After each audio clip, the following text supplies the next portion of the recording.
To the flag of the United States of America and to the republic for which it stands, one nation, under God, indivisible, with liberty and justice for all.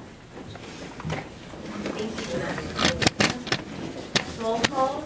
We have Matt Jewett, Tiffany Arenas, and Robin Ferguson here. We have 2 members absent.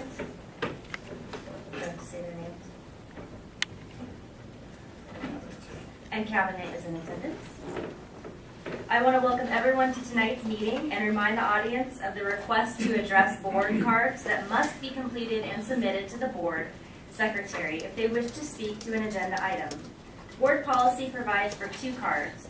White cards must be submitted in order to speak to an agenda item, and blue cards to be submitted in order to speak during public comments.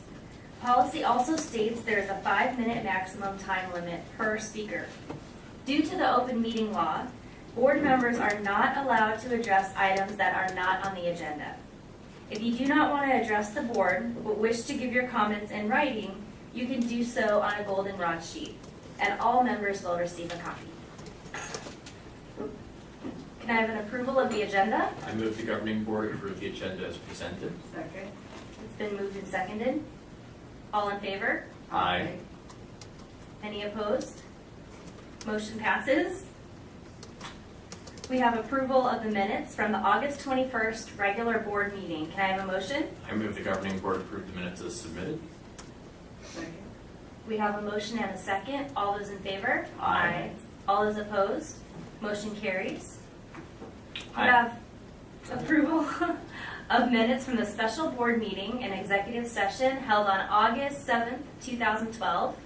I move the governing board approve the minutes as submitted. Second. All those in favor? Aye. Aye. Any opposed? Motion carries. Do we have any public comments at this time? Dr. Boyle, the superintendent's report. If you have the floor.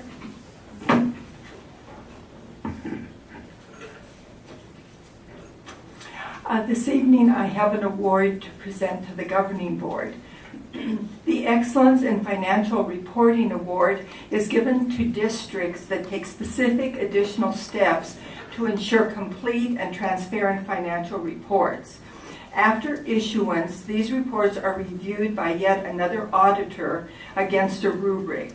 Districts scoring high enough against the rubric receive the award. Of course, we would like this evening to recognize Scott Walmer, the Director of Finance, but also a significant contributor to Creighton's award is Dina Dumoulin. Dina has served, I hope that was right. That's perfect. Dina has served in business services for 4 years and as fiscal services manager for the last 1.5 years.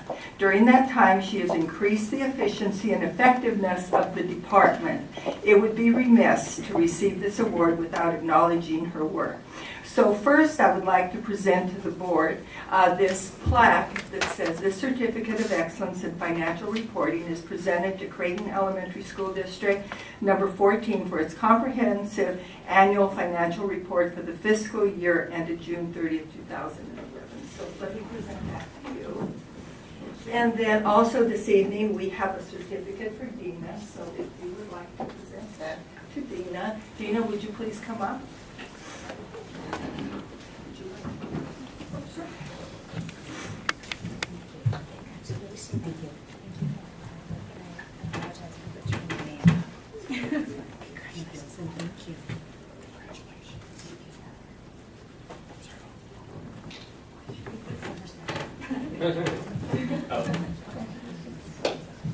Whoops. Congratulations.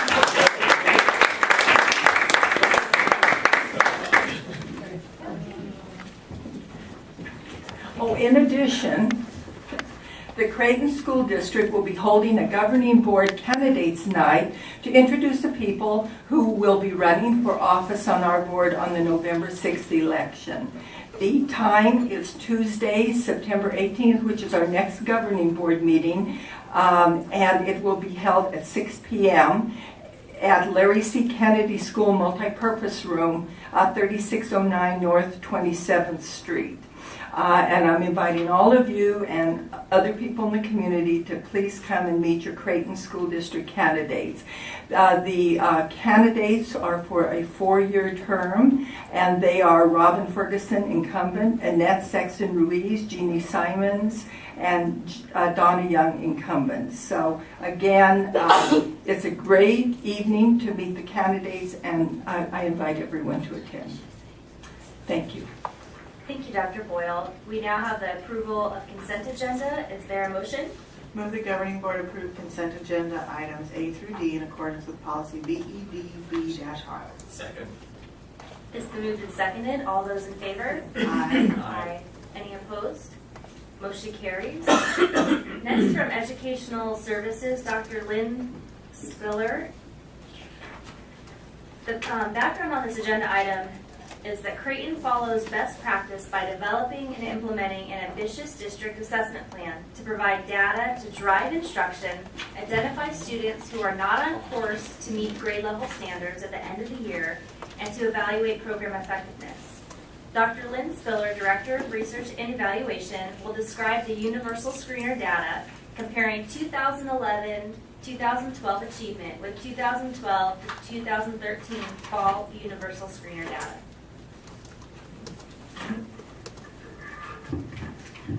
Thank you, Governing Board, and thank you, Cabinet, for allowing me to present to you this evening. Today I'm going to take you through certain pages of what we call the book in my department, but it's the Creighton School District Annual Student Achievement book. So at this time I'd like you to turn, thank you so much. Turn to page 80 to 81 in the book. You also have it up on our screen. Oh, great. So you could, in fact, if you could just make that a little larger. It should be pick, because I had already turned it on. Yes, it was just, should be just, thanks so much. Hilda, does this also appear anywhere in board docs or just? Yeah, if you look under your welcome tab, the whole book is on, and you might be able to make your favorite.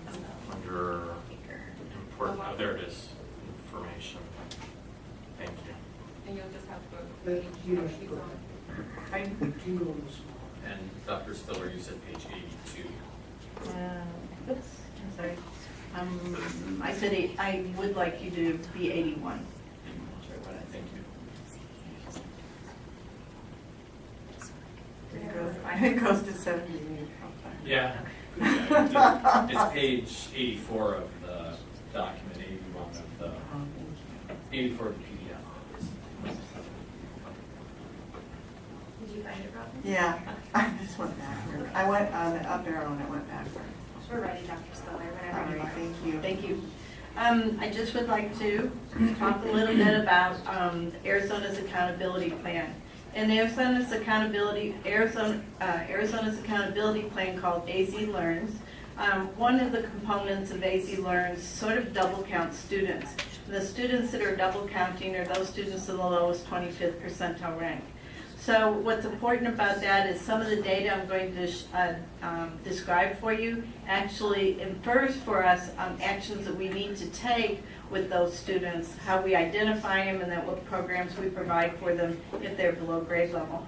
A second thing I'd like to talk about or have in your mind is there's a new law called Move On When Reading, and in Move On When Reading, in third graders, when they take the Ames test, and if they're in the falls far below category, they will be retained in the next school year. So we have been working to improve our K-3 program so that we don't have any students to fall in that falls far below group. So right now, when we have our data dialogue talks with our directors or our principals or any other focus group, we always talk about what's the research question that the data is going to explore. So this evening, one of the questions is, how did each grade level program perform last year, and how does it look to predict for Move On When Reading for these different grade levels? So when we look at the slide on that sheet, and I'm looking at the grade level one, and I'm going to blow it up just a little bit so I can see it.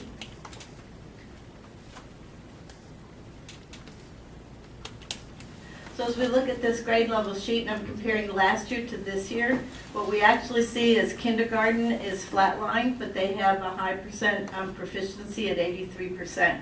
So it's interesting to look at the chart comparing last year to this year at each of the grade levels.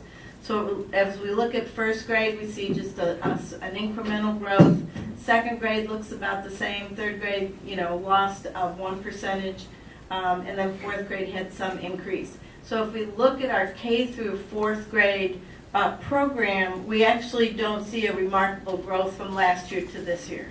So that's how we sort of describe that data.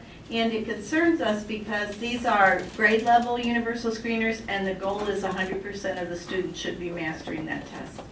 As we look through at 5th through 8th grade, we compare last year to this year, we do see remarkable growth on the screener. Last year, we've used these universal screeners. We're going into the third year, so last year was just the second year we used them. The children aren't familiar with them. And as we talked to the researcher who runs the iSTEAP database, which is the database server that we use for our universal screeners, he talked to us about how the Maze test, which is what the universal screener is, 5th through 8th grade, or actually 4th through 8th grade, and that is a fluency test and a comprehension test combined. So our kids actually might understand the question, but they aren't reading fast enough since it's a time test to demonstrate proficiency. So once he explained that to us, we did work last year to increase the reading speed or the fluency in the 4th through 8th grade classrooms. So we also display the data.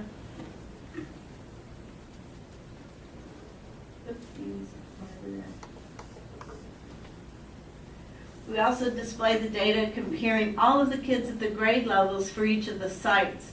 So what's interesting when we look at this data, I did talk to the governing board during the study session about how we triangulate data, and if we find many sources of multiple assessment data where a school may have gone backwards last year, then that would be a school for focus for us. So in this case, on this data, we see that Kennedy is sort of flatline, 62 to 60. They lost a little bit percent proficiency, and also Papago. Papago did lose percent or mastery on the universal screener, and Papago came up for us a couple of places on the Ames test. So just to say that we always triangulate our data and take a look at how the scores look on the sites and the grade levels from year to year. Are there any questions about this data? Yes, so students who have IEPs or and accommodations, they take this test exactly like these students? Okay. Oh, so let me show you that.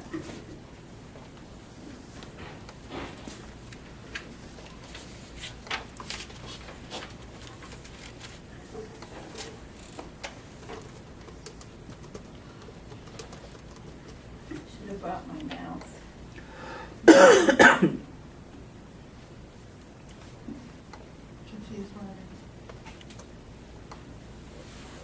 Okay, so as I look at the pie chart on the right, that describes the percent of students in our district who are in Tier 1, 2, and 3. Tier 1 is our core classroom, and those students are not significantly below grade level. Tier 2 students usually are at least one grade level below their peers, and Tier 3 could be two or more grade levels below our peers. We have a very ambitious and robust tiered intervention programs. Tier 2 students receive, thank you very much, 45 minutes additional intervention during the day. Tier 3 receive 45 to 60 minutes targeted on their specific learning area that's giving them problems on being proficient in reading. Thanks, Summer. I have another question. Those who will be labeled falls far below, is that equal to the green area, the Tier 3, or not necessarily? I'm going to show you another slide. Okay. That one's just the county kids. Okay. Thank you.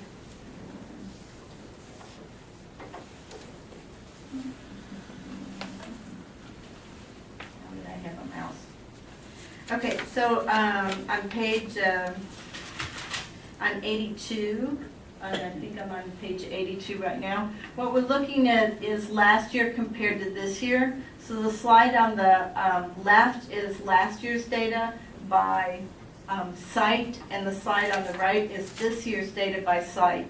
So what we try to look at on this data is, did we see the sites improve?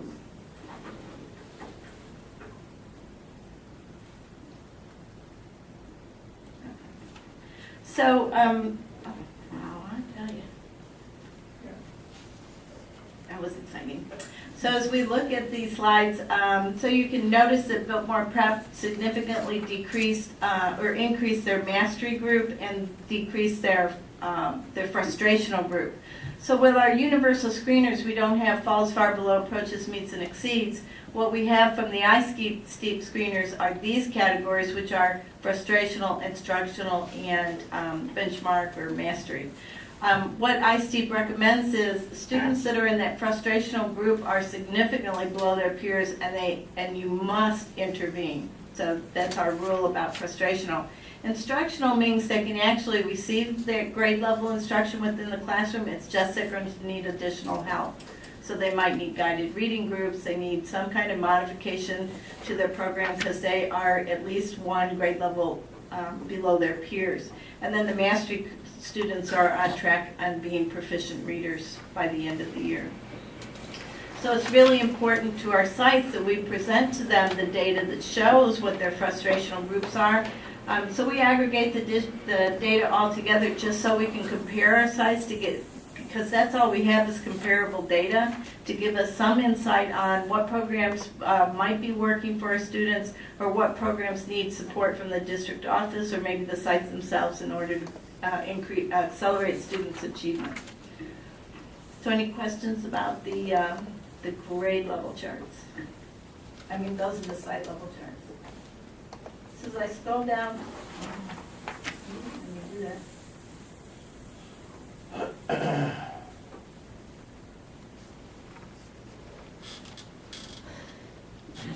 As I scroll down to the grade levels, what I was hoping to see, kinder through third grade would be an increase in mastery in our kinder through third grades. So what I actually see is I compare the chart on the left to the chart on the right is that kinder, first, second, third, and fourth actually didn't have a significant increase in mastery from last year compared to this year. Well, or the year before compared to last year. So that concerned us. So we definitely have a focus on K-3, and during the study session, Miriam Lidman and the rest of the crew from Curriculum and Instruction described to you what the K-3 literacy plan would be for this year, because we had great concerns about this. What's interesting about the 5th grade through 8th grade data is we actually had no mastery in 7th and 8th grade mains last year, but this year we're starting to see mastery on those tests. So our sites are implementing fluency at those grade levels because it really is important that students read at a specific rate in order for them to comprehend. It's like you're reading to yourself a little bit. Dr. Spiller, could you explain these tests in terms Yeah. of length and what they're kind of like and what they really tell us? So K through 3 is using a universal, first through third is using a universal screener called the Oral Reading Fluency Test. So for 1 minute, a child is reading a grade level passage to an adult who is scoring it and marks exactly how many words they read correct in a minute. And so this is a test that was developed by University of Oregon like 30 years ago. It has very specific normed charts that give you some idea of how the children compare to those and the rest of the children in the nation, 1st through 3rd grade. So that's a very well-established universal screener. The second test, MAISE, which is given in 4th through 8th grade, is, if you're familiar with a closed test, it's a test where, a closed test is a test where you're reading a paragraph and every 7th word is a blank and you fill in the correct word. So the MAISE test is like a closed test except it's just a sentence where the last word is a blank and the kids pick of 3 words which word fits in correctly in the blank, and it's not tricky in any way, shape, or form. Because when I first looked at the data, I go, wow, these kids really aren't they're not very proficient on maze, maybe it's tricky. And I went and looked and I go, oh no, they're just not getting it. So I actually asked the Title I facilitators who frequently are giving the test to the students, I said, what do you think's up that the scores are so low? And they go, I think they're reading the sentence 3 times, fitting the word in. And so when you read that sentence 3 times, you're going to be very slow. And so what we're teaching the children now is sort of how to hold that sentence in their mind and fitting that word in instead of reading the sentence 3 times. So it's fascinating to, look in the mind of a student to see what it is they're doing, that sort of metacognition while they're taking a test. Dr. Spiller, could you talk just a little bit about, because these are very short tests, not long tests, about the correlation to how student performance in reading, the research behind this? Oral reading fluency test has a very strong correlation. Second and third grade scores are very predictive of how the students are going to perform with proficiency on a state test. So University of Oregon had done correlation studies. Here in Arizona, this district participated in a correlation study. John Wilson did it from Tempe L. And what we found is there's a 0.85 correlation of third graders to their comprehension. Third grade words read correct per minute, and then the scale score on the Ames test. So it's very, very predictive. So that gives us some target for us to develop our K-3 program to make sure students are reading at the benchmark for oral reading fluency in third grade in order for our students to have a higher probability of being proficient on the Ames test. Now the Maze test has a lower correlation. It's about 0.65, which is it's 0.48. That's a positive correlation, but it's not as strong as that from oral reading fluency. And so it does give us some idea of how kids are going to do, but Ames test is not timed, and the Maze test is, so that could be an explanation of why there's variance between the Maze and the Ames. So they're very interesting universal screeners. They're valid and reliable. They are vetted outside of the district. It's not something we're guessing at. We're using something that's very highly rated across the nation. So when we looked at these scores and compared them to last year, we're actually looking for sites that didn't perform as well as previous years. And so, for example, the first school that came up to my attention was Creighton, was one that didn't perform quite as well on mastery, and they decreased in mastery and increased in frustrational. Excellencia Oswald was one that showed decrease in scores. But we had 2 schools that did perform better than previously, and that was Mackin and LCK. So we always want to triangulate the data. We always want to get some indication of how the sites are performing. We definitely want to make sure that our sites aren't focusing just on 3rd through 8th grade, which would be Ames, because K through 3 is the foundation for all of our future growth. So we definitely don't want to lose track of those programs. So as we move on to page 83.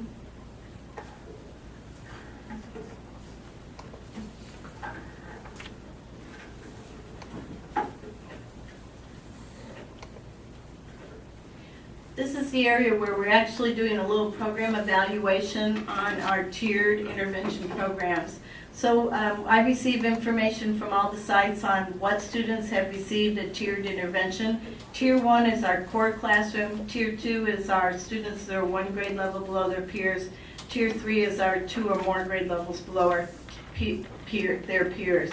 We can actually have SPED students that are both in, or students who participate in special education. They can be in our Tier 1, Tier 2, and Tier 3. There's a high concentration of them in our Tier 3 program, but we actually have, I think there's at least 25% of them are actually in our Tier 2 program, which is truly exciting because that makes them only 1 grade level below.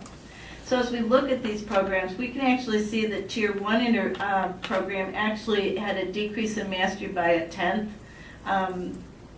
Our Tier 2 program increased just the same tenth, and our Tier 3 had really no change, 0.5 to 0.5. It looks like there's a little bit of an increase. You have to go into the hundredths to see it, because I just rounded to the first digit, the 10th position. On all overall, it's 0.9 to 0.9. Again, you can see that we decreased a little bit in mastery overall, just because of a rounding. I mean, the bars aren't exactly the same just because of a rounding from one year to the next. So what we learned from this is the program we implemented last year was very successful. I mean, we were very happy with it, with the progress of the students in these programs. We'd love to see an increase in proficiency for all of the students. What we're happy about is we have 2 years of like the same scores, and now we'd like to refine these programs to accelerate the students. We want to see if we can tweak it just a little bit more. One of the things that was a little bit unfortunate last year is we did decrease reading interventionists on each site by 1 position due to budget reasons, and also 1 SPED teacher. So I guess the good news is we didn't significantly decrease the achievement of the students in the programs, but we really did decrease the number of students that we're seeing. We did see a decrease. Dr. Spiller, Dr. Boyle, Dr. Bogner, how were those positions funded? Was that with title funding, the SPED and the reading interventionists? The SPED is not title funding, but the reading interventionists were Title I funded. Okay, thank you. And on the reading interventionists, because the Title I dollars went down, that was not a district decision necessarily to reduce the interventionists. Each site had to evaluate their funding and make decisions as they needed to make those decisions to stay within their Title I budget. But the reduction in 7 special ed teachers was a part of the overall district budget reduction. Because Title I is site-based, is it not? Well, we have dollars at the district as well, but those particular positions, those reading and interventionist positions are funded out of their site-based dollars. And so they made a variety of decisions because those site-based dollars had been reduced because we lost Title I dollars overall. Okay, thank you. You're welcome. One of the things we look at is looking fall to spring. Our universal screeners are given 3 times a year, once in the fall, once in the winter. So we don't do it quarterly. We actually have sort of divide the year up into trimesters. So it's fall, winter, and spring. So we always like to go back and look to see how much growth did we see. So it's really exciting to see that when we start off in the fall, we only have 25% mastery for the Tier 1 students, but by the time winter comes, it's 68%. What's important about this is, or what we tried to tell the sites is, that these are actually grade level universal screeners, and our expectation is 100% of the students be at mastery. So it's interesting, there's a high correlation between their mastery on the test and their proficiency, like on our common formatives and on our quarterly benchmarks. We're hovering around the 70% proficiency or mastery rate. We really need to push the kids to 100%. Dr. Spiller, at the heading says fall versus spring. Yeah, I know. Is that what it is, or is it fall versus No, winter? I'm going to just write that down. I think I just have a problem with mine. Okay. Which one is? So is the right column spring or Oh, winter? this is fall and spring. I don't know why it says winter. Thank you. I'm writing down my page number. I did want to say that, didn't I, Hilda? I forgot to say.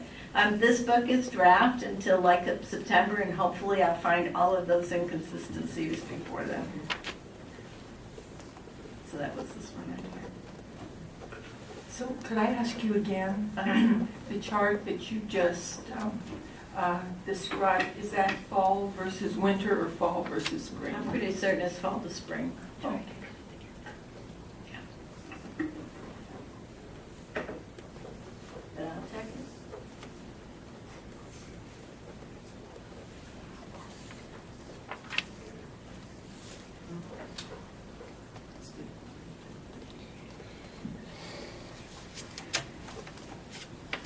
So as we look at our Tier 2 students, we actually have some movement of students out of our groups, quarter 1, 2, or 3.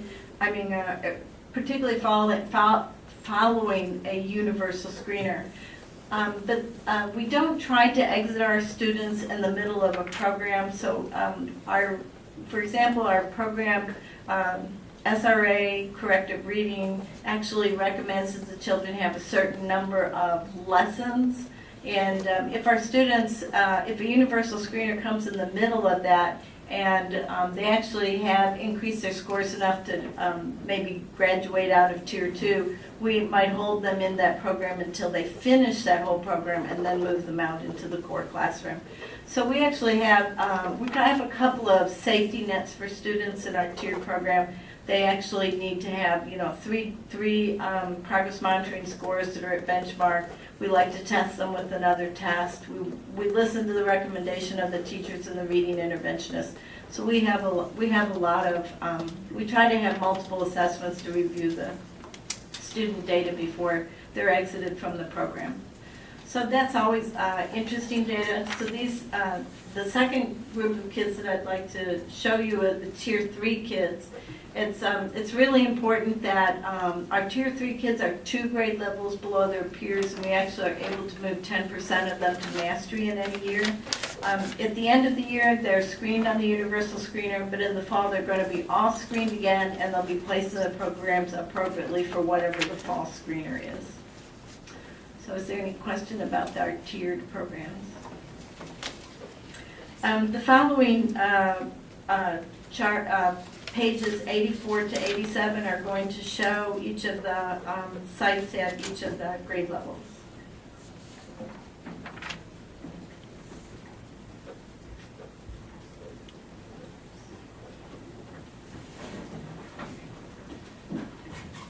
What's interesting about these sites, the bar graph on the left is just showing the sites at the grade level. What we're doing is actually comparing our sites together, giving our sites some idea when their grade level isn't performing like one of the other grade levels in the district. We're looking specifically at that frustrational group, which is blue on your chart. We'd like to minimize that. As you can see in the Biltmore Prep Academy's chart, they have a very low % of students in frustrational. That's the goal for all of our sites. On the bar graph that's on the left, we're comparing the results of 2011 to 2012. What we would like to see, what this will tell us is if we reduce that frustrational group, we're seeing an improvement in our programs. So as I look from last year to this year, I don't see an improvement in the program. So that tells us we really need to focus. We did have a couple of action steps that we asked the sites to implement last year. So that's when we say, gee, the input wasn't enough to get the output that we wanted. So we're going to increase our professional development. We're going to increase our monitoring for this year.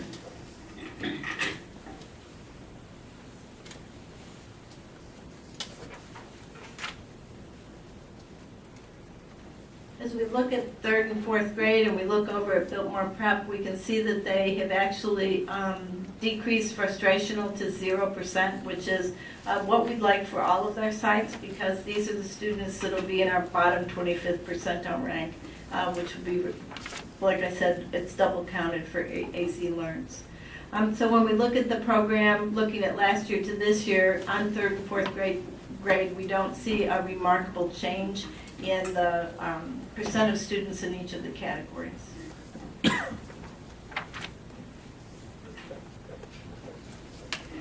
When we look at the 5th through 8th grade, you will see a change. You will see that the mastery group is increasing and the frustrational group is shrinking. So you can see it quite significantly in the 6th grade reading, and you'll see it in 7th and 8th.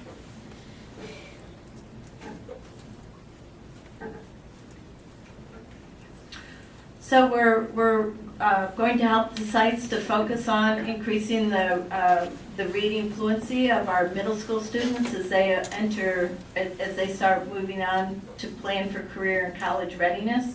Our kids need to be reading fluently, and of course they need to be comprehending what they're reading. So these data charts are very important for our sites to focus on and provide interventions for these students.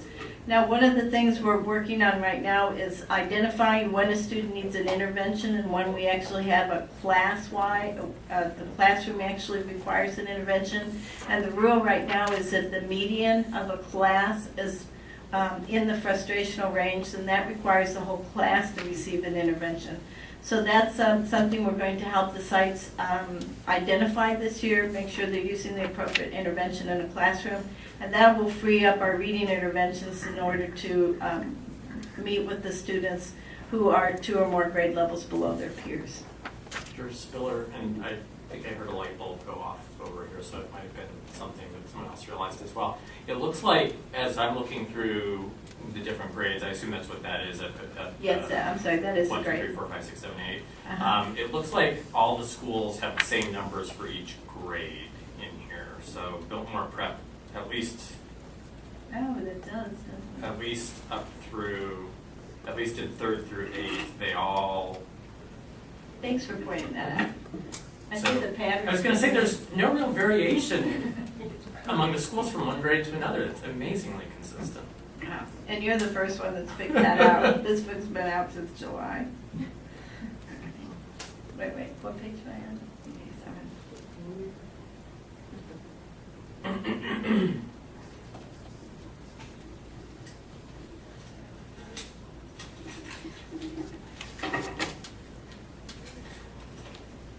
Okay. It's a mistake. Okay, so the next set of data that I'd like to show you is the math data.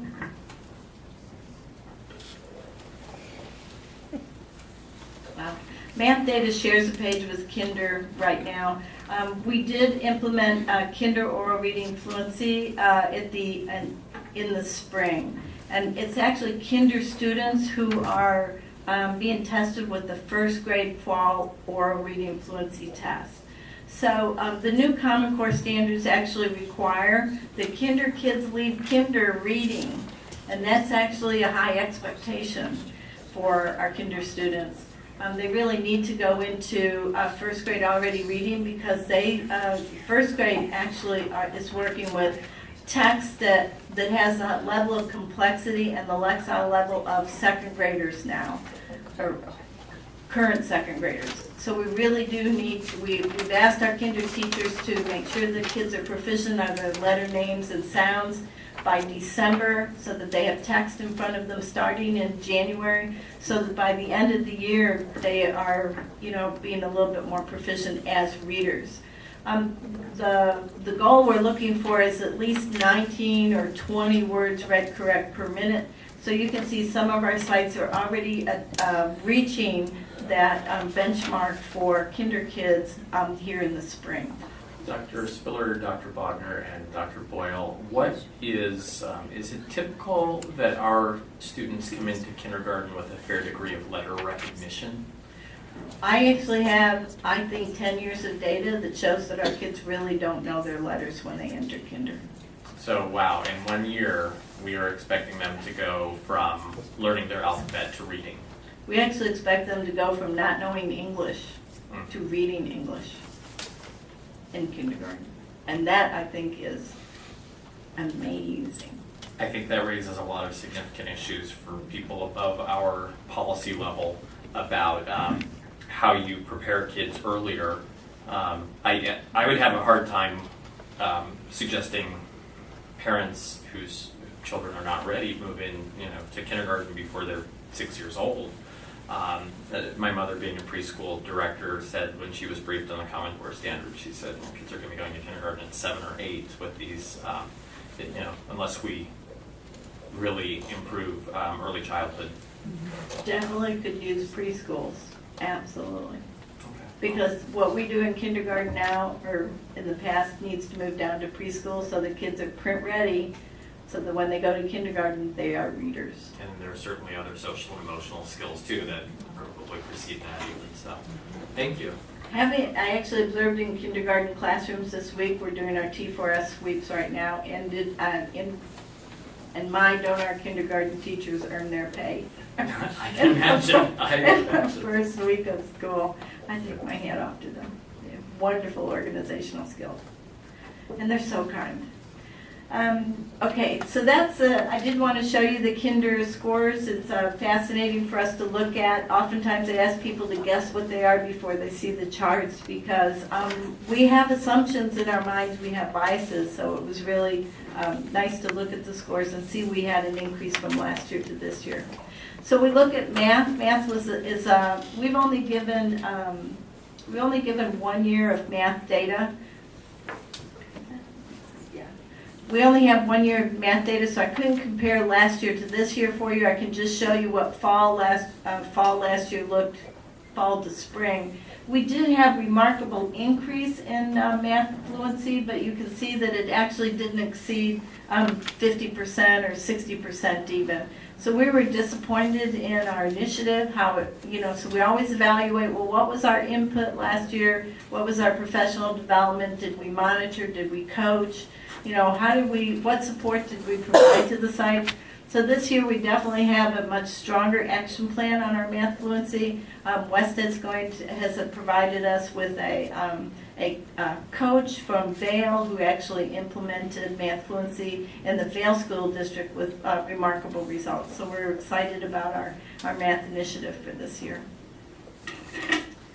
So just to close, just to let you know that our goal on our universal screeners is 100% of the students be at mastery. That's what we communicate and that's what we expect because these are grade level universal screeners. Any questions? Okay. So we will send out to you, thank you for pointing out any mistakes in the book. We will fix those things, and then Hilda will send you a link to the corrected book. And if you find any more mistakes, please just email. That would be great. Thank you. Thank you, Dr. Spiller. Continuing in